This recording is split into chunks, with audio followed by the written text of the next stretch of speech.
बिस्मिल्लाहिर्रहमानिर्रहीम। आज का जो टॉपिक है सेकेंड ईयर का इलेक्ट्रिक फ्लक्स। फ्लक्स क्या है? फ्लक्स एक लैटिन वर्ड है जिसका मतलब है फ्लो। मतलब किसी पाइप में से वाटर फ्लो कर रहा है तो उसको बोलेंगे जी वाटर फ्लक्स।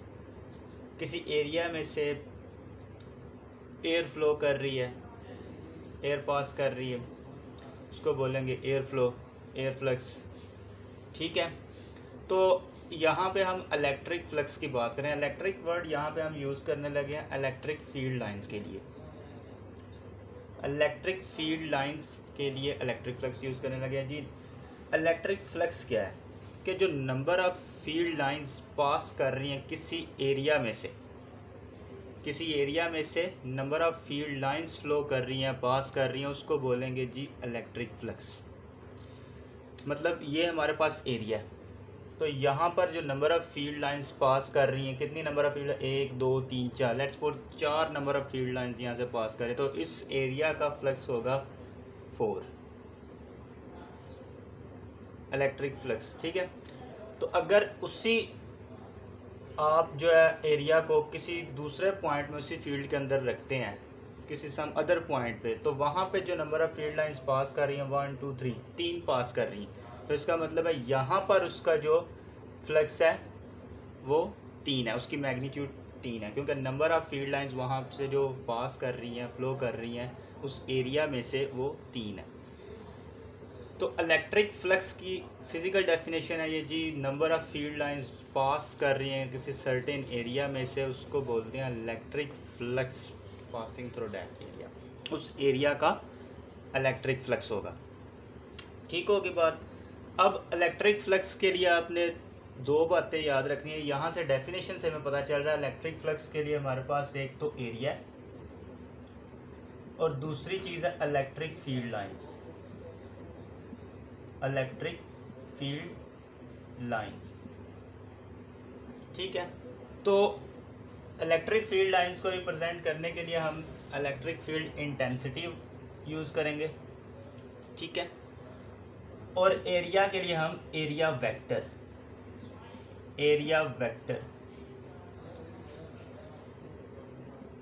ए से डिनोट। एरिया वेक्टर क्या है, पहले ये समझ लें जी एरिया वेक्टर क्या चीज़ है।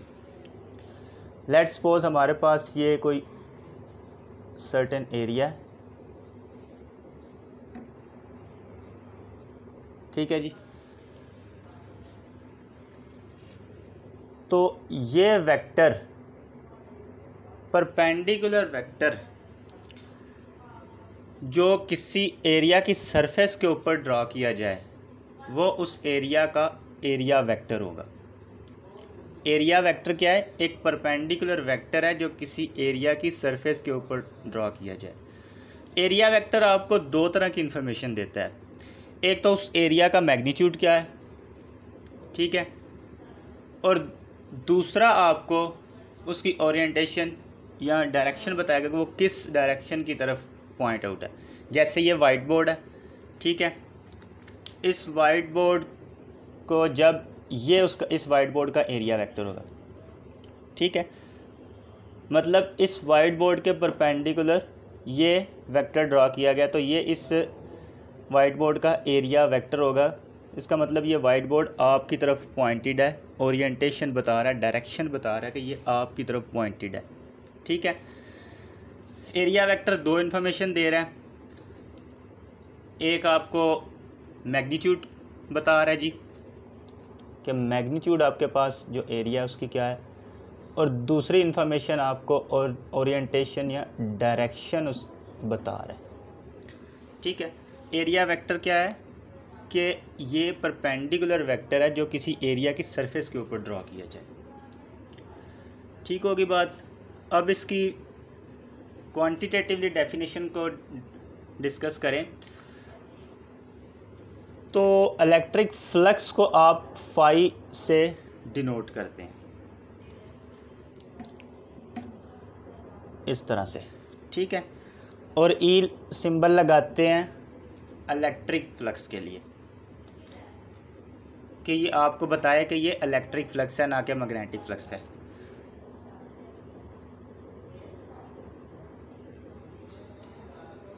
ई डॉट ए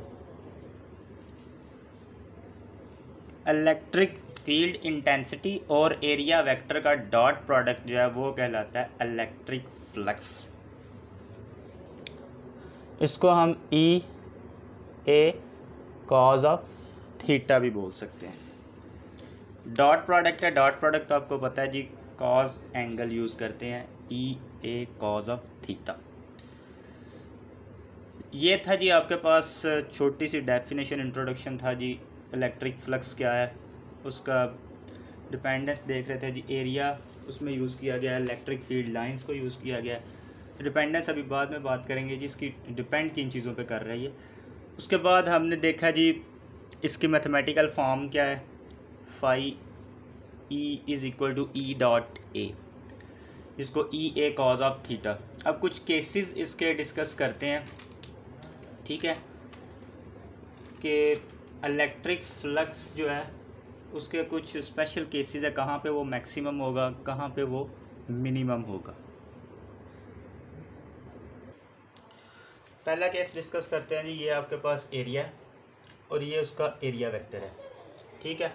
इलेक्ट्रिक फील्ड लाइंस जो है वो इस एरिया से पास कर रही हैं, ठीक है। तो देखें एरिया वेक्टर और इलेक्ट्रिक फील्ड लाइंस में जो एंगल है थीटा वो 0 डिग्री है, दोनों पैरेलल है, ठीक है। एंगल 0 डिग्री है तो इलेक्ट्रिक फ्लक्स जो आपके पास आएगा वो क्या होगा, ई ए कॉज 0 डिग्री, थीटा की जगह पे 0 डिग्री, तो कॉज 0 की वैल्यू होती है 1, तो phi E is equal to E A, ठीक है। इसका मतलब है आपके पास जो इलेक्ट्रिक फ्लक्स की वैल्यू है इस ओरिएंटेशन पे वो मैक्सिमम आ गई, ठीक है। ये पहला केस इसका। सेकंड केस इसका देखते हैं जी। सेकंड केस, जब आपके पास इस ओरिएंटेशन पे एरिया और ये उसका एरिया वेक्टर हो, इलेक्ट्रिक फील्ड लाइंस जो हैं वो इस एरिया में से पास कर रही हैं, ठीक है। तो आप देख सकते हैं कि एरिया वेक्टर और इलेक्ट्रिक फील्ड इंटेंसिटी के दरमियान एंगल जो है वो 90 डिग्री का है, 90 डिग्री का एंगल, ठीक है। देख सकते हैं आप 90 डिग्री का। तो इलेक्ट्रिक फ्लक्स आपके पास होगा ई ए कॉज थीटा की जगह पे कॉज 90 और कॉज 90 की वैल्यू 0, ई ए कॉज 90 0, तो इलेक्ट्रिक फ्लक्स की वैल्यू 0।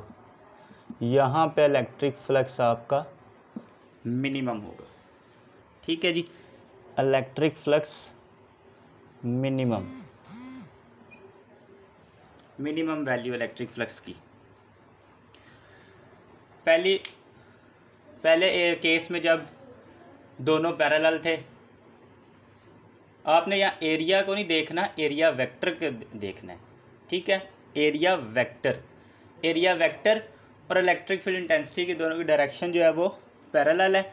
यहाँ पे दोनों आपस में परपेंडिकुलर है, एंगल 90 डिग्री का है। तो अब देखते हैं जी थर्ड केस हमारे पास जो है इसका वो क्या है। थर्ड केस देखें जी, जब आपके पास एरिया इस तरह से है, उसका एरिया वेक्टर जो है वो किसी स्पेसिफिक एंगल के ऊपर, सम एंगल के ऊपर है, तो इलेक्ट्रिक फील्ड इंटेंसिटी आपके पास इस डायरेक्शन में, ठीक है, इस तरह से पास आउट हो रहा है इलेक्ट्रिक फील्ड लाइंस। तो एंगल अब ना तो आपके पास अब 0 डिग्री है और ना ही आपके पास 90 डिग्री है, मतलब कि कोई सम अदर एंगल है जिसको आप थीटा बोल सकते हैं। तो इलेक्ट्रिक फ्लक्स आपके पास ई ए कॉज ऑफ थीटा कोई भी एंगल हो सकता है आपके पास, ठीक है। तो जो भी एंगल होगा थीटा का वो आप पुट करेंगे तो आपके पास इलेक्ट्रिक फ्लक्स की वैल्यू निकल आएगी। अब इलेक्ट्रिक फ्लक्स जो है वो डॉट प्रोडक्ट है, दो वेक्टर्स का, तो दो वेक्टर्स का डॉट प्रोडक्ट जो है वो स्केलर क्वांटिटी होती है। इलेक्ट्रिक फ्लक्स स्केलर क्वांटिटी है, ठीक है जी। इलेक्ट्रिक फ्लक्स की यूनिट क्या है, यूनिट देख लेते हैं जी इलेक्ट्रिक फ्लक्स की। Phi E is equal to E A, ठीक है। इलेक्ट्रिक फील्ड इसकी यूनिट आपके पास थी न्यूटन पर कूलम और एरिया मीटर स्क्वायर। सो न्यूटन मीटर स्क्वायर पर कूलम, ये आपके पास यूनिट आ गई जी इलेक्ट्रिक फ्लक्स की। अब इलेक्ट्रिक फ्लक्स डिपेंड किन चीज़ों पे कर रहा है, इलेक्ट्रिक फ्लक्स डिपेंड कर रहा है जी नंबर ऑफ़ जो इलेक्ट्रिक फील्ड लाइंस पास कर रही हैं किसी एरिया में से, कितनी number of electric field lines pass कर रही हैं एरिया में से, उस पर डिपेंड करेगा। एरिया की जो सरफेस है उस पर डिपेंड करेगा, और ओरिएंटेशन सरफेस की कि वो किस तरह से पड़ा हुआ है, ठीक है, सरफेस आपके पास। तो तीन चीज़ों पे जो है वो आपका जो इलेक्ट्रिक फ्लक्स है वो डिपेंड करता है। ये था जी आपके पास इलेक्ट्रिक फ्लक्स का टॉपिक के number of electric field lines कितनी पास कर रही हैं किसी एरिया में से, उसको बोलते हैं जी इलेक्ट्रिक फ्लक्स। इलेक्ट्रिक फ्लक्स की यूनिट है न्यूटन मीटर स्क्वायर पर कूलम, ये एक स्केलर क्वांटिटी है। और उसके तीन केसेस हमने जो है वो डिस्कस किए हैं। एरिया वेक्टर क्या होता है कि वो वेक्टर जो किसी सरफेस के परपेंडिकुलर ड्रॉ किया जाए, जो उसकी मैग्नीट्यूड के और उस सरफेस की मैग्नीट्यूड और उसकी और डायरेक्शन को बता रहा हो, तो उसको बोलते हैं एरिया वेक्टर। तो ये सम अप था जी आपके पास इलेक्ट्रिक फ्लक्स का, इलेक्ट्रिक फ्लक्स है क्या, ठीक है। इंशाल्लाह अगले टॉपिक में हाज़िर होते हैं जी। इलेक्ट्रिक फ्लक्स जो है वो डिफरेंट एरियाज़ के साथ, मतलब कि वो किसी सरफेस से पास कर रहा है, किसी डिफरेंट सरफेस से पास कर रहा है। तो अगले टॉपिक में इंशाल्लाह हाज़िर होते हैं, तब तक के लिए अल्लाह हाफिज़।